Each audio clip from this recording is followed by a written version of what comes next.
salam dan bahagia. Hari ini saya akan melakukan sesi diskusi praobservasi bersama dengan rekan guru saya, Ibu Rosalina Samoy. Beliau adalah guru kimia di sekolah kami di SMA Negeri Keberbakatan Olahraga Floromorata Kupang. Jadi dalam praobservasi ini akan saya tanyakan beberapa hal persiapan sebelum saya akan melakukan observasi di kelas bersama dengan Ibu Rosa. Baik, jadi selamat pagi Ibu Rosa. Selamat pagi Ibu Nur. Ya, bagaimana kabarnya hari ini Ibu? Baik.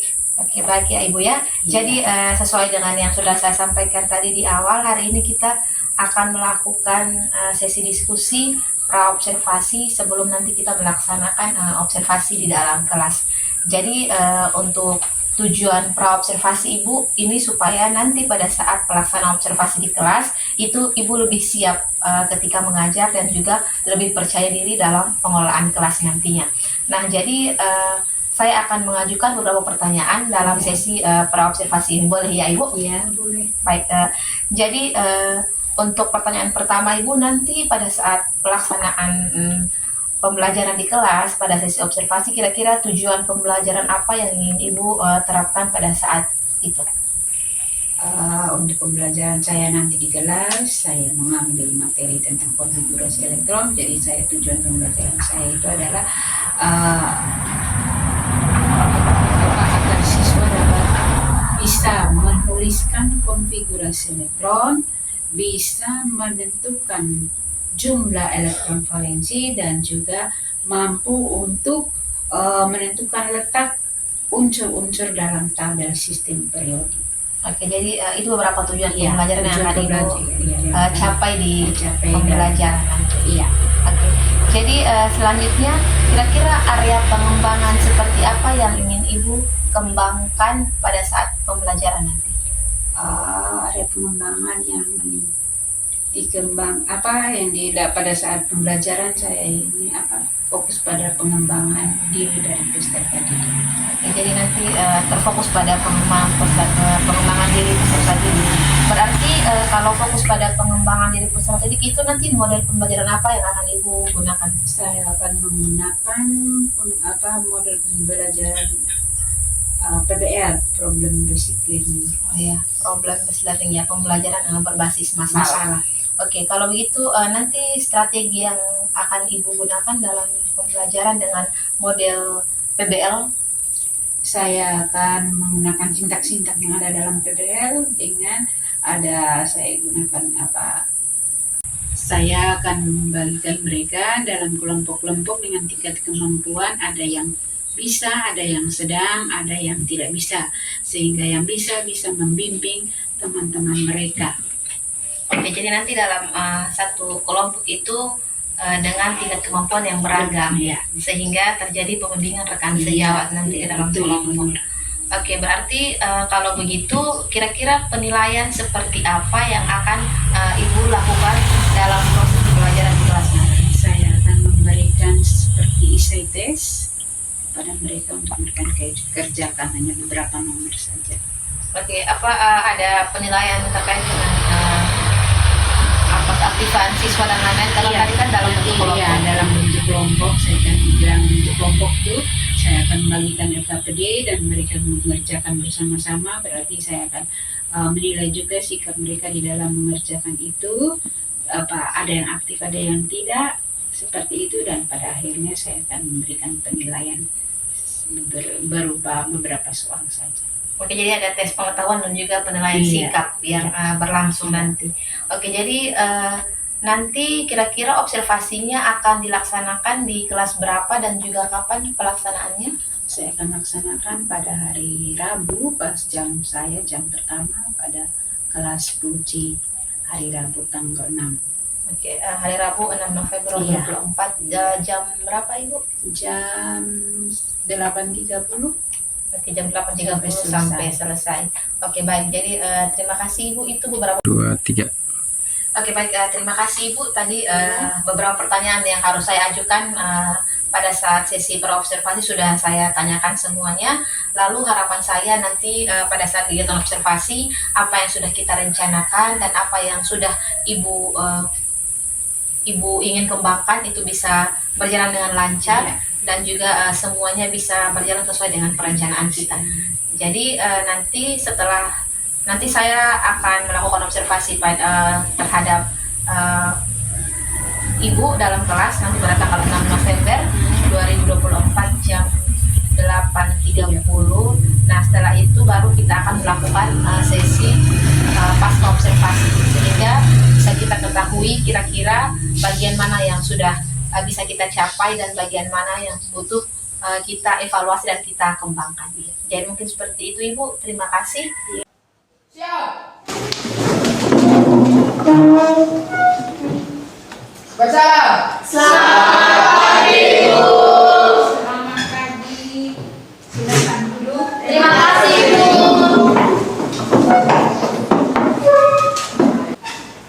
Ibu bisa minta tolong salah satu untuk memimpin kita dalam doa. Berdiri. Tidak yang malu. Duduk. Ibu dan teman-teman, mari kita menghadap Tuhan dalam doa. Dan nama Bapa dan Putra dan Roh Kudus, amin. Lantaran Kristus Tuhan kami, amin. Dan nama Bapa dan Putra dan Roh Kudus, amin. Pak, Ibu absen.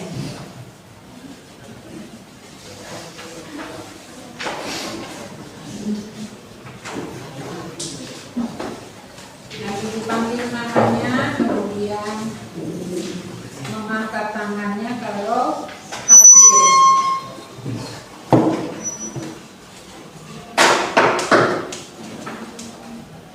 Bernardus Christian, Claudia Mutiara, Ada di sini. Darel Nuru. Hadir, Bu. Sebelum Ibu memberikan pelajaran hari ini, Ibu ingin bertanya pada kalian pelajaran minggu yang lalu, yaitu tentang model-model atom. Ibu bertanya, siapa yang masih ingat ada berapa model atom? Saya. Darel, ada berapa? 5. Ada 5. Coba sebutkan satu. Apa tuh? Model atau Model atom dalton. Yang kedua, siapa lagi yang bisa menjawab? Emin. Atom Thomson. Atom Thomson. Atom yang ketiga. Sheila. Mekanika kuantum. Itu mekanika kuantum. Yang keempat, Atom Bohr. atom Bohr. Dan yang terakhir, atom apa Osin? Rutherford. Rutherford.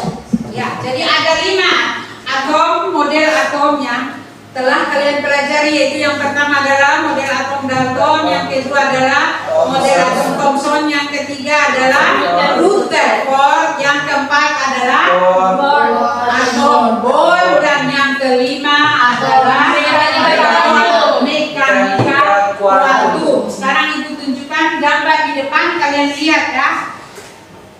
Kalian lihat tujuan apa kita belajar hari ini. Nah, tujuan yang pertama yaitu peserta didik dapat menuliskan konfigurasi elektron untuk beberapa unsur. Kemudian tujuan yang kedua adalah peserta didik mampu menentukan jumlah elektron valensi. Dan yang ketiga adalah mampu menentukan letak suatu unsur dalam susunan tabel periodik unsur berkala berdasarkan konfigurasi elektron. Jadi di sini ada 3 tujuan yang akan kita capai. Sudah? Sudah. Ya. Ibu akan menerangkan sedikit materi bahan ajarnya. Kemarin Ibu sudah kirimkan ke HP atau ke grup, dan kalian nanti sebentar akan membaca pada saat mengerjakan SKPD. Tetapi Ibu hanya memberikan sedikit saja materi untuk kalian lihat pada sekarang ini. Nah, di situ Ibu kan mengajarkan konfigurasi elektron. Konfigurasi elektron adalah penataan elektron dalam subkulit elektron atau lintasan-lintasan. Ada pertanyaan? Tidak. Nah, kalian ibu minta untuk duduk dalam kelompok yang sama seperti minggu lalu. Kemudian kalian mengerjakan LKPD yang akan ibu bagikan. Sekarang menjadi kelompok semua. Ya, kalian mengerjakan LKPD. Mulai dari sekarang kalian boleh buka HP dan lihatlah bahan ajar yang ibu kirim. Jadi bisa cari di situ sebagai panduannya.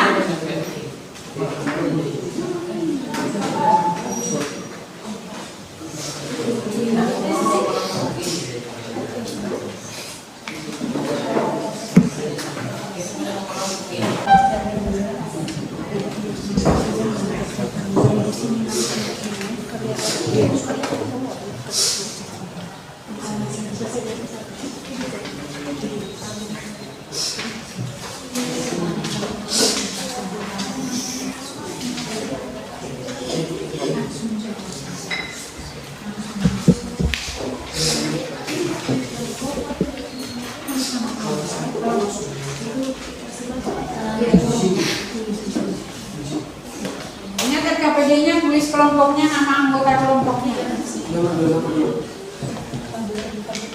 Nama anggota muncul.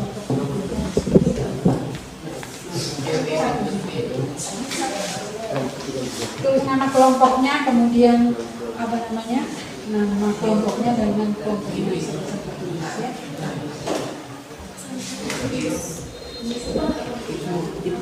Ya.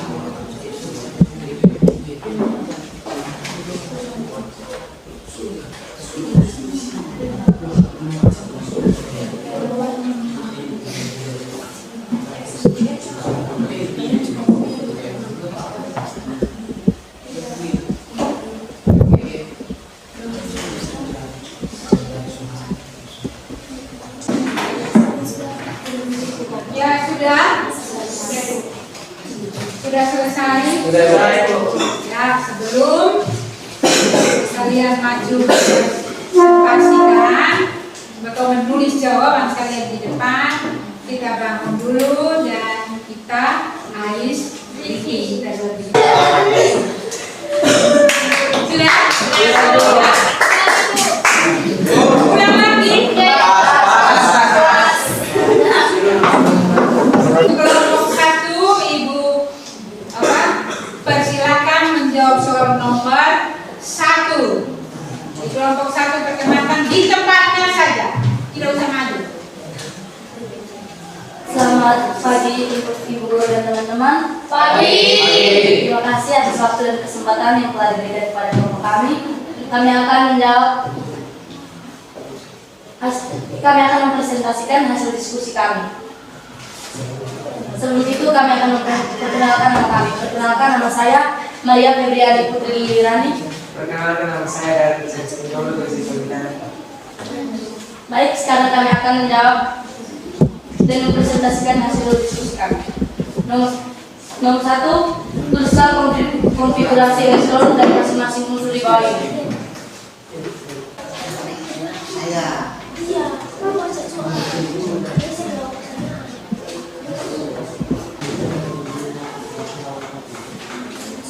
Ya, sudah. Itu adalah jawaban dari Nomor 1. kelompok 1 yang berikut ini.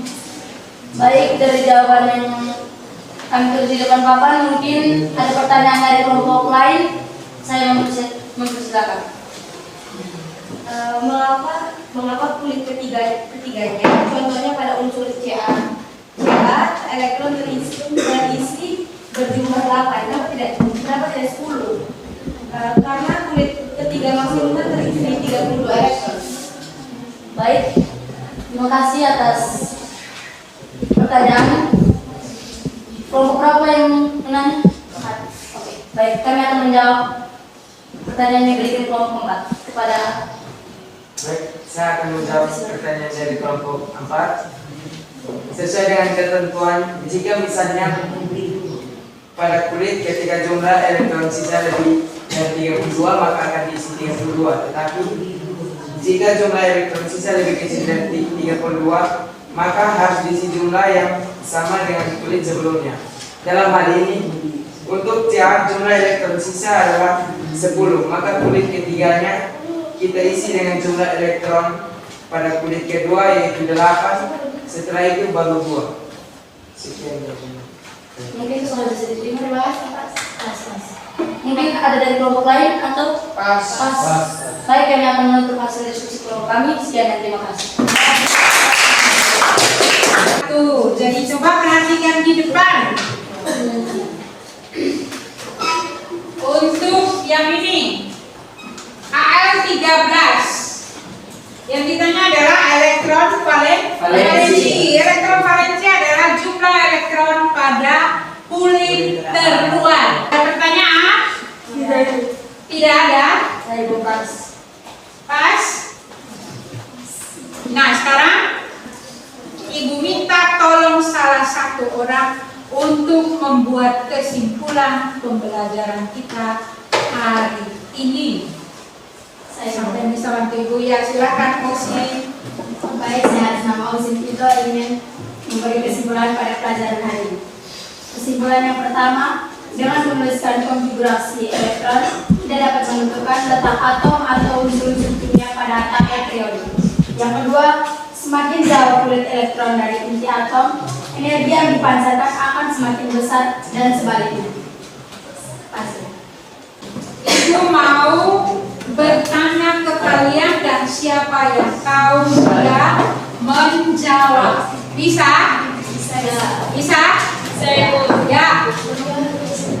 Siapa yang tahu pengertian elektron valensi?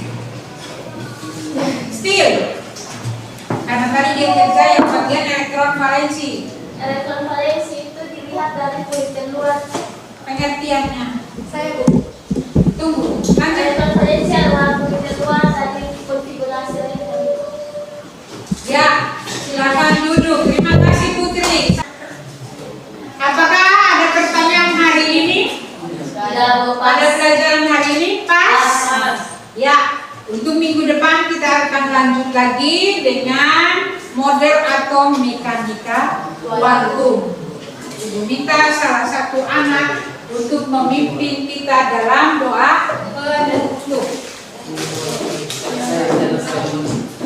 Ibu guru serta teman-teman, sebelum mengakhiri pembelajaran kita pada pagi hari ini, mari kita tutup dengan doa.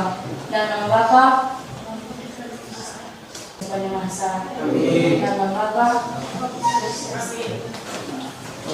Ya, terima kasih untuk pertemuan kita hari ini.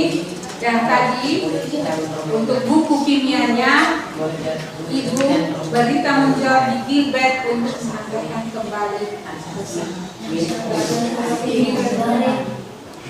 Jadi bantu setelah bantu Gilbert. Ya, sampai jumpa minggu depan. Siap.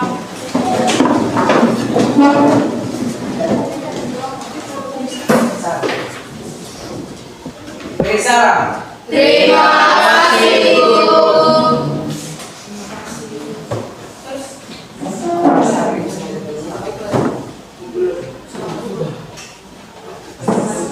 Terima kasih Ibu, selamat pagi Bu Rosa. Ya, baik. Sehat hari ini ya Ibu. Ya, hari ini kita bertemu lagi setelah melakukan proses wawancara praobservasi.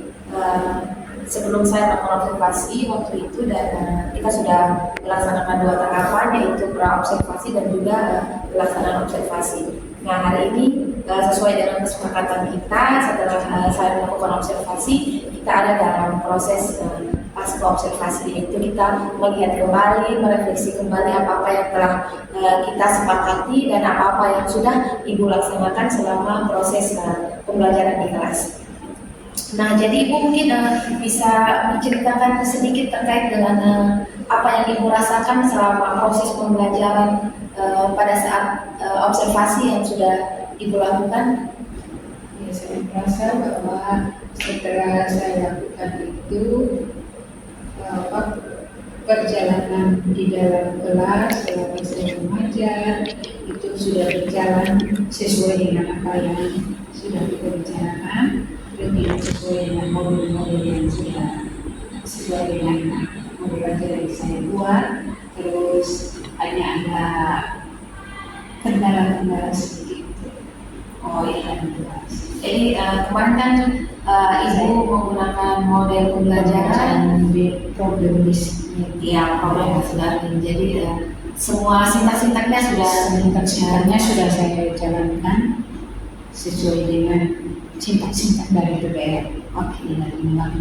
Ya, jadi dalam proses pengamatan saya juga seperti itu. Ibu sudah melaksanakan sintak-sintak dalam metode atau model pembelajaran berbasis masalah yang Ibu lakukan di dalam kelas.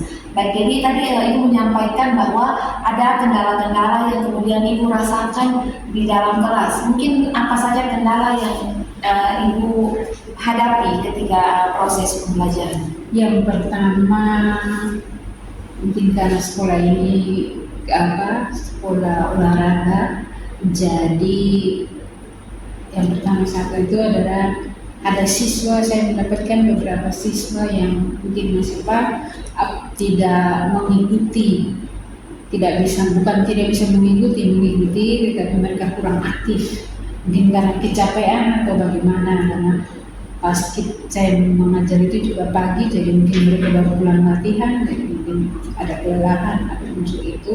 Terus kemudian yang kedua adalah mungkin saya masih menggunakan media yang kurang menarik perhatian. Jadi waktu itu saya menggunakan menggambar, tidak bisa menggunakan video karena wifi di tempat sini di SMA sini tidak mencapai sampai di kelas yang kita lakukan observasi dengan yang ketiga itu media pembelajaran. Ya karena wifi itu makanya saya media pembelajarannya kurang menarik. Jadi ini ada 3 kendala ya. Jadi satu kali melakukan ini 3 kendala yang ditemui. Yang pertamanya ini siswa kurang aktif dalam diskusi kelompok mungkin. Yang kedua media pembelajaran masih menggunakan satu media, terus ada Ibu ini. Jadi kita bahas satu-satu dulu. Kira-kira nih Ibu, setelah menemukan 3 kendala ini, kira-kira apa yang Ibu lakukan ketika Ibu menemui ada siswa yang kurang aktif dalam diskusi kelompok? Mungkin saya mengajak bincang atau menanya dia tentang materi yang ada, terus saya memberi perhatian kepada dia, terus menjelaskan ulang, mungkin dia tidak begitu paham atau dia tidak begitu menarik perhatian dia, sehingga saya mengajak dia untuk bertanya, mengajukan pertanyaan menurut dia, terus dia memberi tanggapan atau meminta dia untuk menyampaikan apa yang dia rasakan, terus membuat dia bisa berbicara. Jadi itu hal yang sudah Ibu lakukan terkait dengan siswa yang kurang aktif dalam diskusi kelompok. Jadi kira-kira kedepannya ini solusi seperti apa yang bisa Ibu lakukan supaya siswa di dalam kelas itu semuanya terlibat aktif dalam diskusi kelompok? Mungkin saya ingin memperbaiki media pembelajaran saya supaya membuatnya lebih menarik lagi. Terus saya ingin membuat animasi lewat video.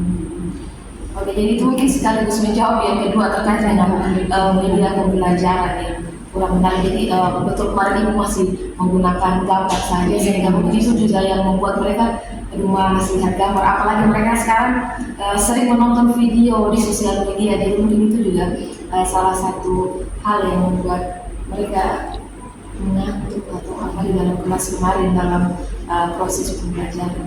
Lalu mungkin selanjutnya terkait dengan daya dukung ini. Kira-kira selain mengharapkan daya dukung seperti wifi, kira-kira apa yang bisa Ibu lakukan supaya tidak perlu wifi juga bisa begitu untuk menghadirkan media pembelajaran yang lebih Mungkin yang permainan. ya icebreaking mungkin permainan. Atau mungkin kita bisa langsung download videonya. Kalau dulu kita download dulu karena keterbatasan layar pun, jadi kita bisa langsung mempersiapkan video seperti itu mungkin. Oke, mungkin selain itu masih ada lagi hambatan-hambatan yang ibu temui di dalam kelas.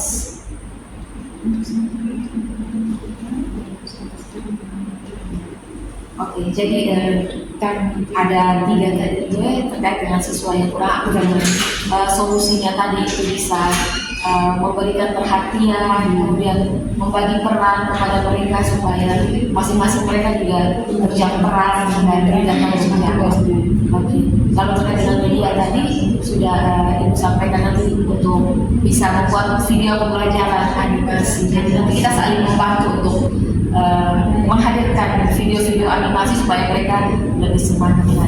Oke, jadi mungkin rencana penerapannya ke depan seperti apa?